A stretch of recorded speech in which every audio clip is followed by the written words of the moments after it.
ನಿಮ್ಮ ಬುದ್ಧಿ ಏನೇ ಹೇಳ್ಬೋದು, ನಿಮ್ಮ ಮಾರಲ್ ಎಥಿಕ್ಸ್ ಏನು ಬೇಕಾದರೂ ಹೇಳ್ಬೋದು, ಇವರು ಒಳ್ಳೆಯವರು ಇವರು ಕೆಟ್ಟವರು ಅಂತ. ಆದರೆ ಆ ಥರ ಇಲ್ಲ. ಆ ಕೆಟ್ಟವರು ಅಂತ ನಿಮ್ಮ ಮನಸ್ಸಿಗೆ ಬಂದಿದೆ ಅಷ್ಟೇ.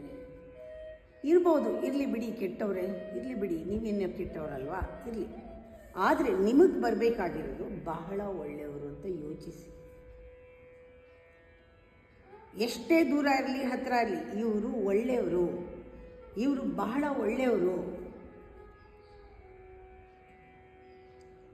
ಇದರಿಂದ ಲಾಭ ಮೊದಲು ಆ ಮೊಮೆಂಟಲ್ಲಿ ನೀವು ಒಳ್ಳೆಯವರಾಗ್ತೀರ.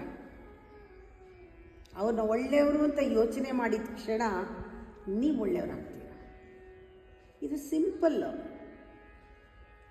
ಏನು ಮಾತಾಡೋಕ್ಕಿಲ್ಲದೆ ಇದ್ದರೆ ಪರವಾಗಿಲ್ಲ, ಅವ್ರ ಜೊತೆಗೆ ಅವ್ರು ಒಳ್ಳೆಯವರು ಅಂತ ಫೀಲ್ ಮಾಡಿದಾಗ ಗುಡ್ ವೈಬ್ರೇಷನ್ ಬರುತ್ತೆ. ಆ ವೈಬ್ರೇಷನ್ನು ನಿಮಗೂ ಒಳ್ಳೆಯದಾಗತ್ತೆ, ಖಂಡಿತ ಅವ್ರಿಗೆ ಹೋಗುತ್ತೆ. ಮನಸ್ಸಿಗೆ ಬಂದರೆ ಅವ್ರು ಒಳ್ಳೆಯವರು ಅಂತ ಆ ವೈಬ್ರೇಷನ್ ಅವ್ರಿಗೆ ಹೋಗುತ್ತೆ. ಇಲ್ಲಿ ವೈಬ್ರೇಟ್ ಆಗಿದ್ರೆ ತಾನೇ ಅಲ್ಲಿಗೆ ಹೋಗೋಕ್ಕೆ.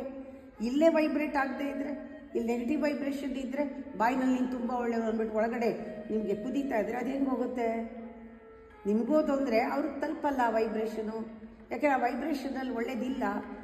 ಹೊರಗಡೆ ಬಾಯಲ್ಲಿ ಮಾತ್ರ ಹೇಳ್ತಿದ್ದೀರಾ, ಒಳಗಡೆ ನಿಮ್ಗೆ ಅನಿಸ್ತಾ ಇಲ್ಲ ಅವ್ರು ಒಳ್ಳೆಯವರು ಅಂತ.